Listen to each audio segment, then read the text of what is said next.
Hey, this is Gina Terry, and you're listening to the WrestleHorror podcast.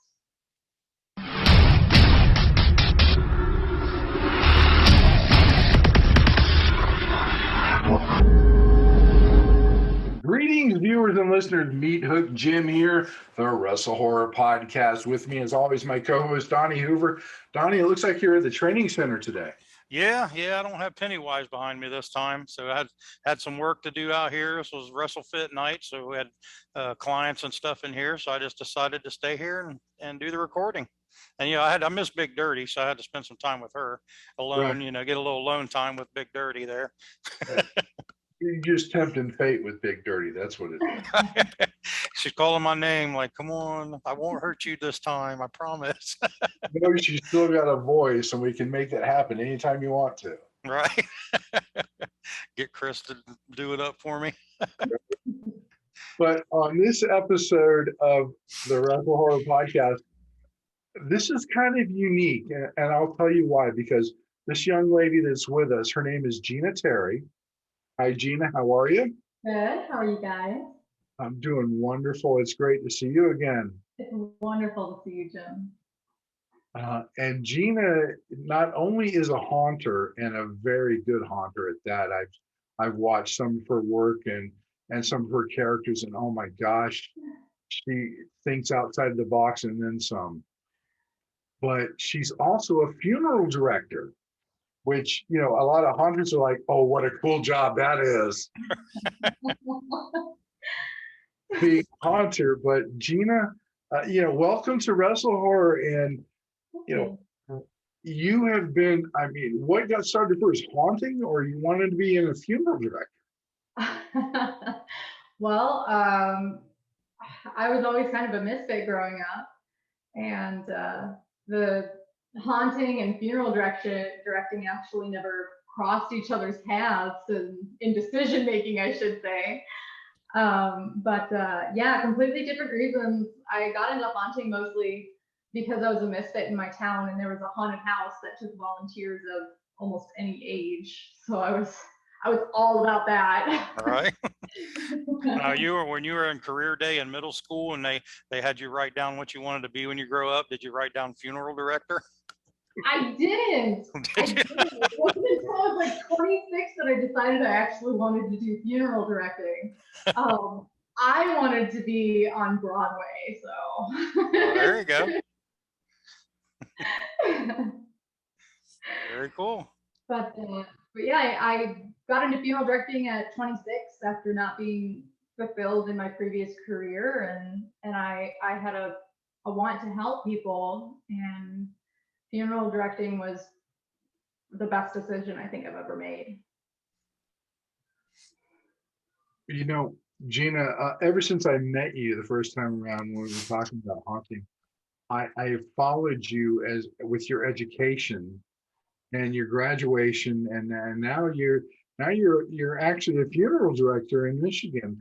How does that feel from starting at in the Cincinnati school to being where you are now? It feels a little surreal, honestly. After all of the work and time that I had to put into going back to school, it took me almost 5 years to get from the very start to being licensed. So it was a lot of time and dedication, but it was worth every moment. I wouldn't trade it for anything. I might trade, having 18 credit hours per semester, but what can you do? So let me ask you this question, and we're going to go to the haunting side of things. What got you interested in haunting? When did you realize that this is what you wanted to do? Well, I started in 6th grade, and the only friend that I had at the time worked at this haunted house in town, and I knew it had been there. I always, was in the car with my parents going past it, or I'd ride my bike past it, and I just never stopped because I never thought that I would actually fit in. And one weekend, I guess they were really understaffed, and they were trying to find anybody to come in and volunteer. So my friend brought me in, and that first night, I had no idea what to do. I was scared out of my mind. I thought that was a little backwards, but and I ended up doing really great. I actually found my growl the very first night that we started, and it's progressed ever since. And I just absolutely fell in love with the industry. Okay. Well, I'd say your desire for Broadway also helps in developing these characters and acting them out and doing that as well. So that was definitely a benefit.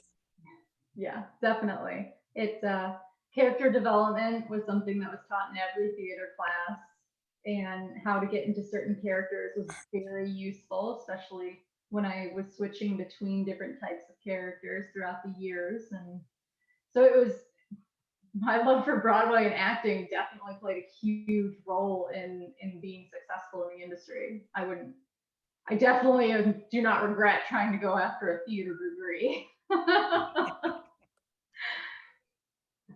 So what kind of characters in the horror industry, the horror movies, what kind of characters inspired you initially? Well, it was less of a character and more of the scenes that I was finding in that first haunt that I worked at. And they kept putting me in these like cave areas, or like these doghouse areas, or places that were more animalistic than anything else. And so I knew that I really didn't have too many options than to be some type of like wild animal or some like crazy person that was feral. So it was just trying to fit into the haunted house that I ended up developing characters around animals. And then once I grew more comfortable in the industry and started going to different haunted houses and perfecting characters, I was watching a lot of different horror movies to see the way that the villains or the monsters would act, or walk or talk, or things that had stop action in them were my biggest contributor. I know that the movie Silent Hill, with all of those nurses, their movements really inspired me quite a bit. And I brought those movements into one of my favorite characters, the Jester. So that was actually a really big hit. I've been holding on to her for quite some time.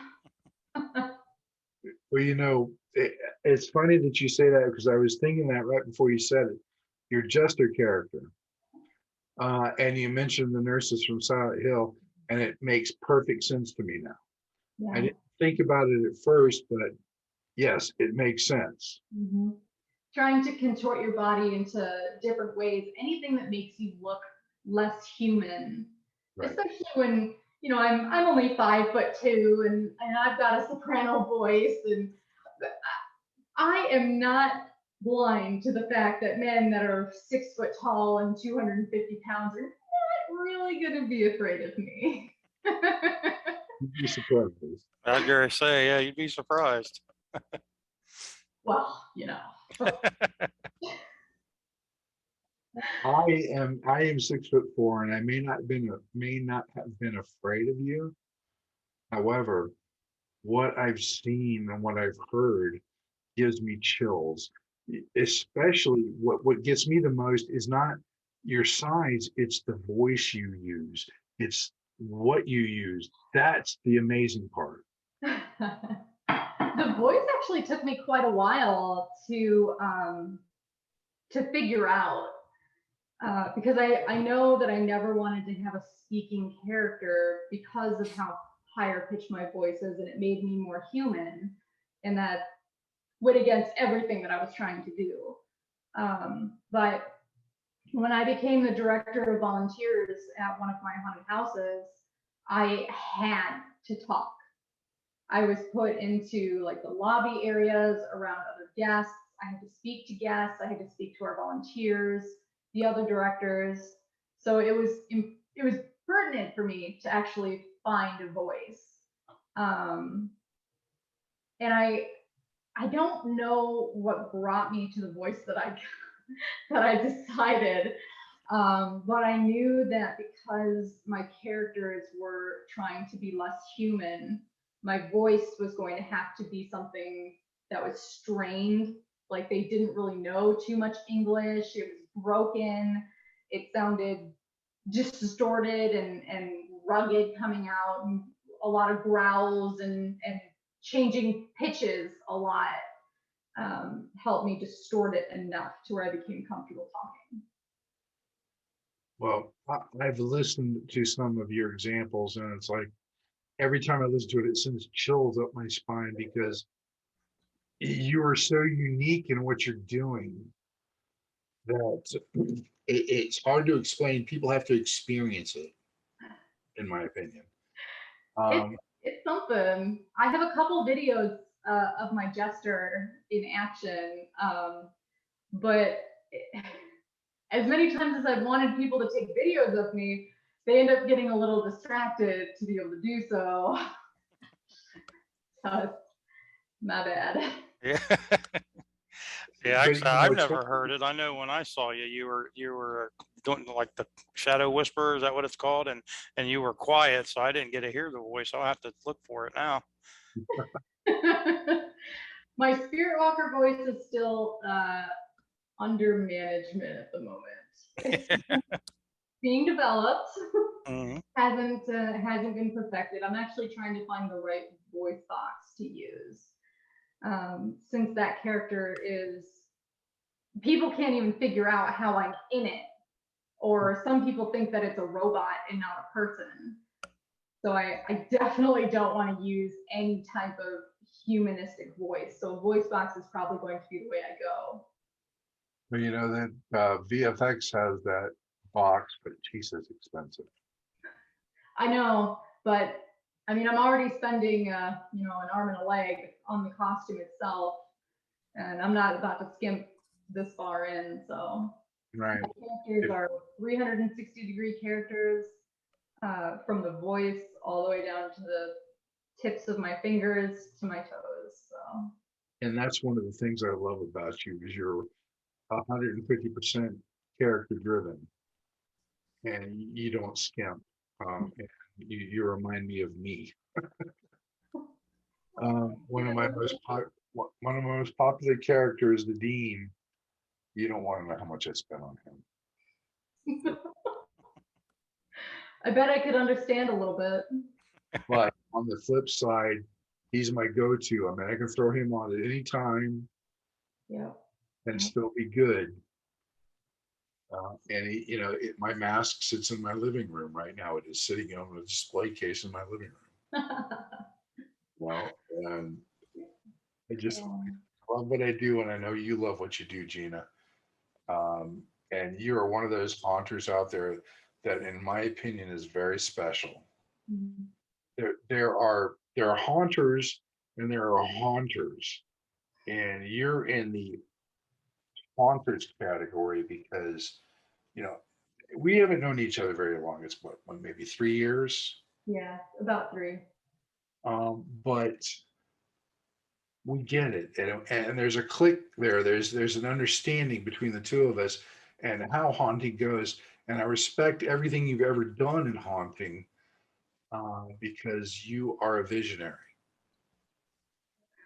Well, I try to keep things fresh, and I want to inspire other people with what I'm doing. When I was the director of volunteers, I had kids that were 8, 9 years old looking up to me, wanting to act like me, wanting to be a haunter like me. And if I can even inspire one person, one kid to take this passion and run with it, and know that you're never too old to be doing something like this, I mean, it's worth it. It's worth every moment. That I couldn't argue with you any more about that, because it's the truth. I mean, I'm 56 and I'm still doing this in some way, shape, or form. Yeah. Not as active as I used to be, but you might catch me out there once or twice during seasons, just to have a little fun. And it was hard. It was honestly hard for me to step away. But things the way they are and life the way it is, I had to make some choices. But that doesn't mean I've stopped completely. Right. And you were just in your prime. I mean, I expect more great things out of you. I really do. I'm definitely looking forward to what I end up coming up with over the years myself. But I look forward to being able to share it with everybody, and definitely having more years to share them with you, especially. I remember when you when I first met you at Starbucks with your family to interview for Mall, and I just thought it was the greatest thing ever. I was head over heels. I've done over a dozen haunted houses in my 20th year of haunting. And I was just so excited to find a group that was as passionate about it as I was, and that had character development like I did. And when you and I started talking, it was like, your family was there, and I felt a little bad because we kind of just Yeah, we did. I felt so bad, but we had such a connection because I knew that the way that I felt about haunting was the same way that you did. And I don't get to meet a lot of people like that. So it was so special to me. And I think that's why Mall has just immediately became such a big portion of my life, especially when it came to haunting. You don't know what that means to me, really. It is so heartwarming to hear you say that. And I'm so proud of you and everybody else in Mall. You guys have been great, and I keep seeing great things for you, and I'm trying to help this season with more great things for you guys to do, and I know we're contracted out at Backwoods Oddities again, and I'm trying to get us contracted at Carnage Haunted House in Columbus and other things. So it just, you really make this old man feel proud. Oh, that's what it's all about, Jim. You got to have mentees to be able to give your knowledge down to. I got to make you proud. That's my job. And so far, so good. And I have no doubt you've done a wonderful job, and I look forward to seeing more of what you can do in the season. Well, thank you, Jim. I'm just I'm gonna chime in here. You're gonna make Jim cry. Now, since you're with Mall, I know Mall's more queue line base driven and that kind of thing for the most part. Do you prefer queue line, or do you like to get into the scene sometime? I definitely prefer queue lines, especially because of the types of characters that I develop. I know a lot of scene characters aren't typically 360 characters, and they can skimp on areas of their character because the scene is usually so short that you have to put something so fast in that people can react to. So I like being able to play with the guests and be around them more and let them see the character development and see the wide aspects that I've created. And it makes me feel better knowing, especially if I have people inside the haunt, knowing that if there's somebody, maybe who's drunk or a little unruly that I noticed out in the queue, I can warn people in the house prior to. So it's kind of a, mama bear thing. Did 2020 take its toll on your fitness? Well, body slam the pandemic and get back in shape with WrestleFit. This innovative program combines all the fitness regimens you'll need to reach your goals. The WrestleFit workout will bring strength training, cardio, and the world of professional wrestling together in a fun, new, and exciting way. Have yourself a blast working out with dumbbells, kettlebells, slam balls, ropes, tires, and an 18-foot full-size wrestling ring. The WrestleFit workout isn't just for pro wrestlers. The WrestleFit workout is for everybody. At the Now Training Center, you can pursue your fitness goals and learn how to train like a professional wrestler without all the bumps, bruises, and slams with the WrestleFit workout. Go to www.newohiowrestling.com/training for more information, or stop by the Now Training Center at 625 Eastgate Parkway, Blacklick, Ohio, 43004, Unit 6137. So, what are your plans this season, Gina? I know you're going to try to get out there with Maul at some point in time, but how's your schedule looking for Halloween season? So with the funeral home that I'm with right now, they really work well on trying to make sure that weekends aren't just work, that you actually get your time apart, and their business personal life mixture is really wonderful. So I'm really hoping that I'm going to have enough weekends that I can come down and scare with you guys, especially going back to Backwoods Oddities. That haunt, Alan and everyone that's there and all the volunteers are just the most wonderful people to work with, and they were such a pleasure, and I felt really honored that they were allowing us to come back. So I really want to go back, and I'd love to be able to work at Carnage, because I have not been able to work there yet, and I'm trying to work my way around the tri-state area. So Let me tell you something. I know Jason McCullum, one of the owners, and I was there. I forget how long ago it was, but they've been doing a lot of work, and they've got an amazing New Orleans scene. oh. Absolutely. I mean, they've got full-size above-ground crypts. They've got a walk feature. That's amazing. It is the bomb. Oh my gosh, I can't wait to see it in action. And Donnie actually works with Jason at Carnage. Yeah. Okay. Yep, I do zone captain, and then I'll jump in some scenes every now and again. Yeah, actually, the Spirit Walker character would be perfect in the cemetery scene. There's plenty of room for the character to move around, and just from what I remember seeing at Backwood Oddities, just the coloring and the shapes and sizes, it would fit in perfectly.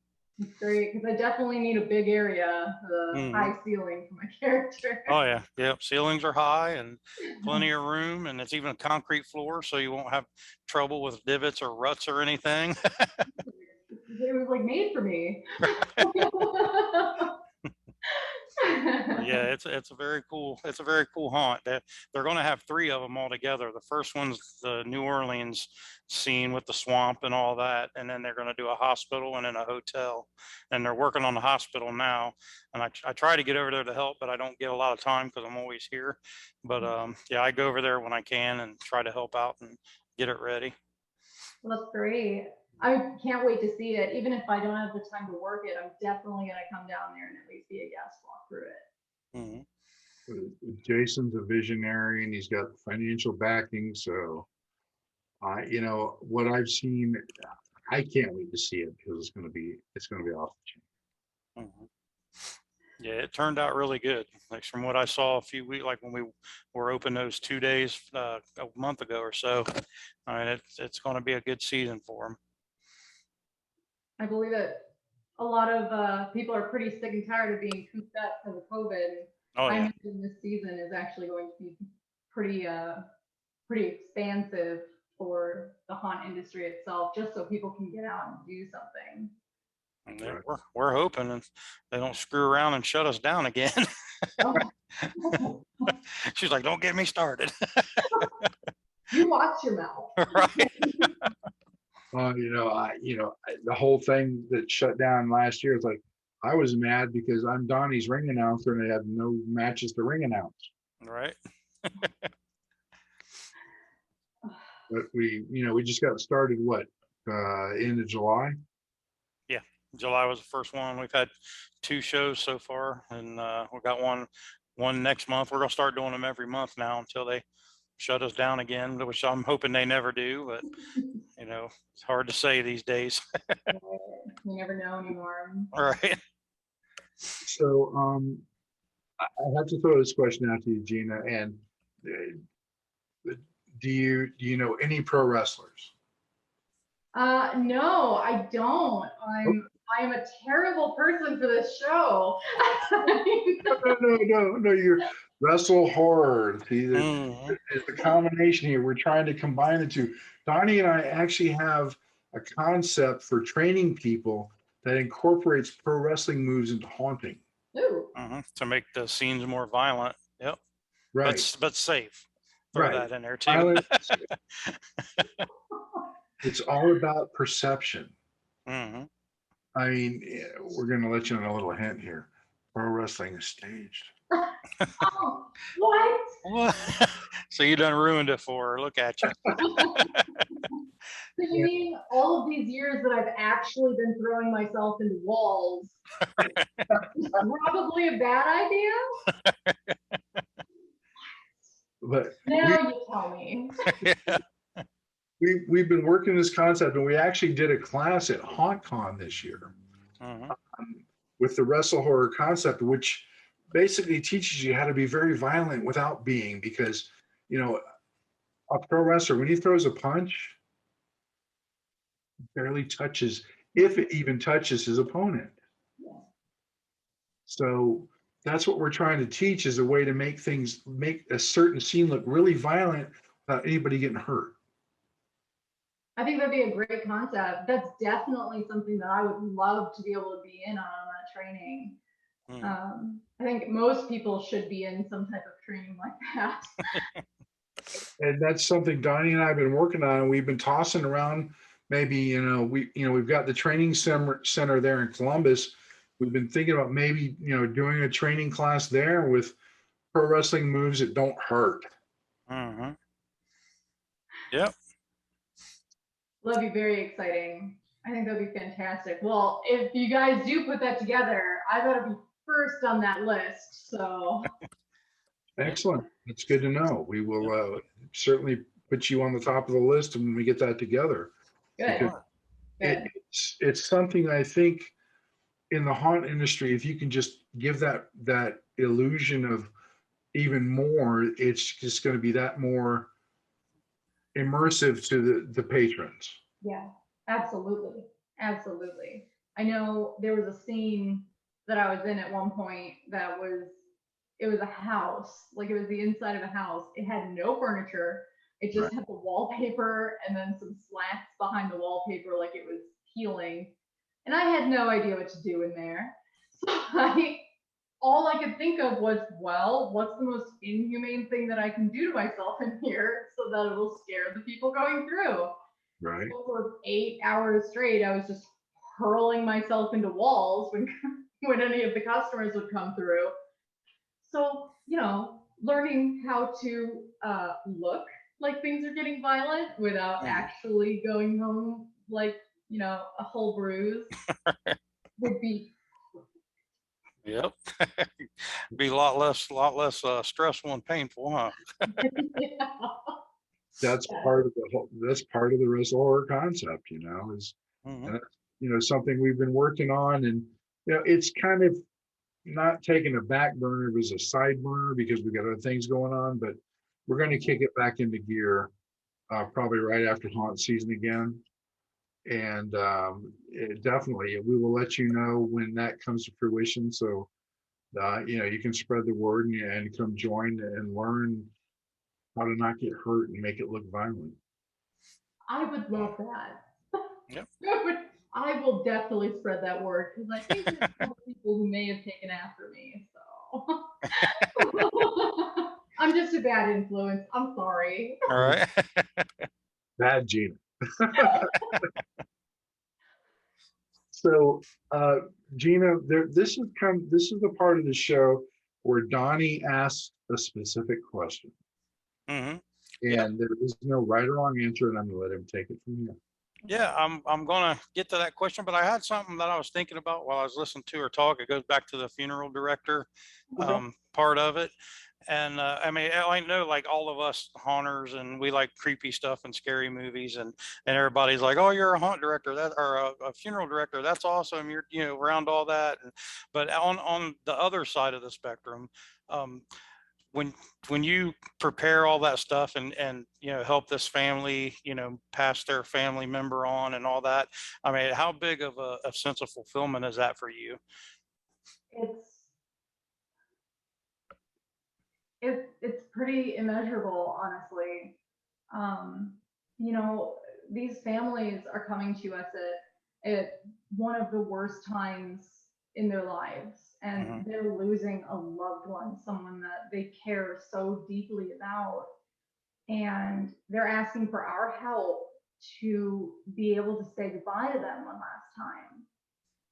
And to know that I'm able to make sure that their loved one looks the way that they want them to look and makes them look as peaceful as I can, and make sure that the whole funeral is personalized and exactly what the family wants, and that I'm able to take care of all of the arrangements so the family doesn't have to lift a finger and everything will be good, is wonderful in itself.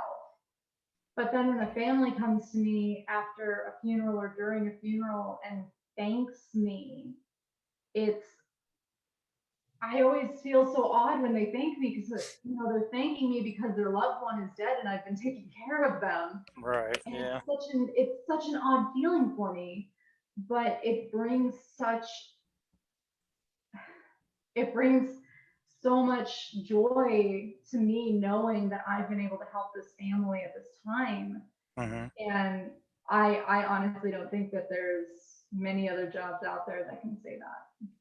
Right, absolutely. And like I say, a lot of people don't even really consider that side of it and stuff. And that's like I say, it just hit me, and I just wanted to get that out there and hear your thoughts on it and stuff like that, because I found it pretty interesting. Yeah, absolutely. We call it making magic, honestly. So when a family comes to us and tells us what they want, and then however many days later their visitation or funeral is, magically everything is done and they haven't had to lift a finger. So that's our goal. We want them to just know that they are taken care of in any possible way that we can. Very cool. All right, so now let me get to the other question. And like, oh, hang on, let me turn the light back on first. I got a timer on my light here. There we go. Stupid light. I couldn't have timed that any better, you know? Right. All right, just like Jim said, there's no right or wrong answer. We just ask this question just to get inside the mind of our guest. And the question is, you are the main serial killer in your own horror film. What is your go-to kill? Oh, the question. Gosh, there's just so many options. What? And I'm a funeral director, okay? I have other options too. All right. Oh gosh, okay. Let's see here. Go to kill if I was a serial killer. Oh gosh. You know, there's something about just taking your time with your victim that just sounds like it would be perfect. Like, if I'm going to be a serial killer, people are going to be afraid of me. Like, period. Exclamation part, the end. Like, that is it. They're going to be terrified of me because of how horrific something is. So, you know, skinning them alive or dumping them in acid, or just like a hand or an arm or something in acid and then taking them apart, or, you know, I don't mean to be so specific. Oh no, you're fine. Like I say, we've heard some wild answers. I would definitely be one to take my time and inflict as much as I could in the time that I had with someone before they either went into shock or died. Remind me not to make you mad. Because I don't want that happening to me, because she's Yeah, there's a lot of Jim to skin. That would take you'd have him for a while. Oh, well, you'd be surprised. I have had to remove someone's skin a couple of times when I was working in a research facility, and it is not as difficult as you would think. Oh, really? It's a little creeped out, guys. This is what I'm actually creeped out about. I'm not creeped out. I'm fascinated now. I'm like, how do you do it? Well, listen, you get with me behind the shed tomorrow night. And, we'll see what we can do.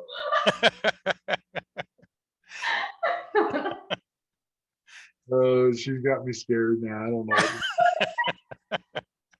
Like, what have I started here? I'm already getting into the season. I'm sorry, I can't handle it. No, it's good. It's good. Season's almost here.